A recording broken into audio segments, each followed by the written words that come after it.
Hi guys, I'm Adil and this channel is called Quiz Adil. I'll be dealing with physics today. I'll be dealing with something called time travel, probably one of the most heated topics in physics in the present day. So I'll give you a glimpse of what Einstein told about time travel. He told time is a function of space. What does this statement mean?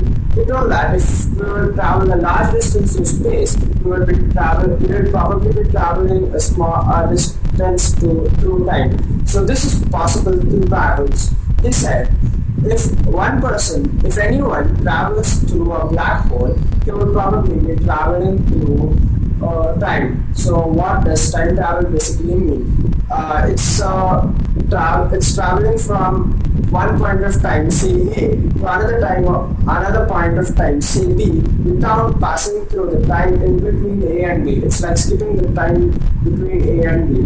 So it may be possible in the future also. It may also be possible in the past too. So this is what time travel is. I'll give you a simpler version of mine. Einstein's version of time travel is a bit complicated, so one requires some prerequisites to get command on this Einstein's theory of time travel. I'll give you my simpler concept of time travel. So I'll do one thing. I'll switch off this light. I'll take a marker. You can I have a light source over there. You can see that the shadow has been formed on the wall. When I move this marker, you can see that the shadow, the pen's shadow is also moving simultaneously. This seems to be almost instantaneously. But when we measure this optical activity at a very small scale of time, you get to know that this is not instantaneously. I'll give you an explanation for this. For example,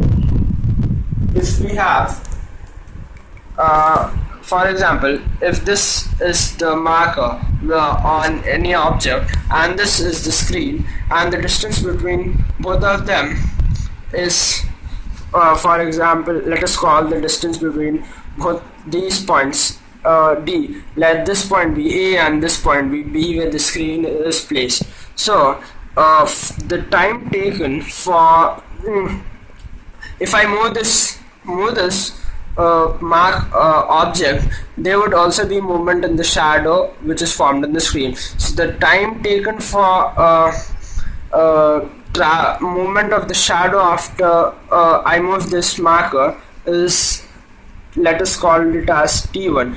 This is the time lapse between the activity taken explained by me. So T1 will be the time taken for this thing and D is the distance. So we get T1 is equal to D by C, where C is speed of light in vacuum.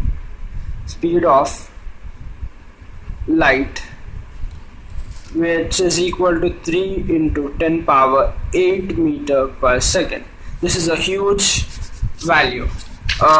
If anyhow this object here travels with a velocity t2, which is less than t1, this object would probably be at point B before its shadow. So for this to happen, the velocity of the object must be greater than c, right? Then only this condition is possible. So for t2 to be greater than t1, d by v should be greater than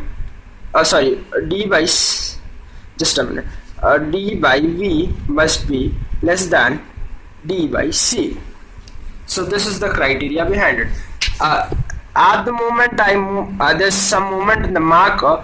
At that very moment, if this marker travels with a velocity v which is greater than c, it will probably be here at the screen before its shadow. So there would be a time lag of t2 for the marker to move from A to V, and this marker would the time lapse between the marker and the marker reaching this point and the shadow reaching this point would be d by c minus d by v, right? So the marker would be ahead of its shadow by this factor. So as I told you, Einstein told that time is a function of space. So this very object is traveling to space with a very large velocity, right? So it travels before its shadow gets to one point. So this is the time lapse between the moment of the shadow and the moment of this marker itself. So this marker would be ahead of time by d by c minus d by v. So it would be ahead of time by d by c minus d by v. So it would probably get through future without traveling the distance between present and past. So that's the concept of mine of time travel. Hope you guys understood the concept. And that's it from my side in this video. Thanks for watching. Please do like, share, comment in the section below, and please do subscribe. Thank you.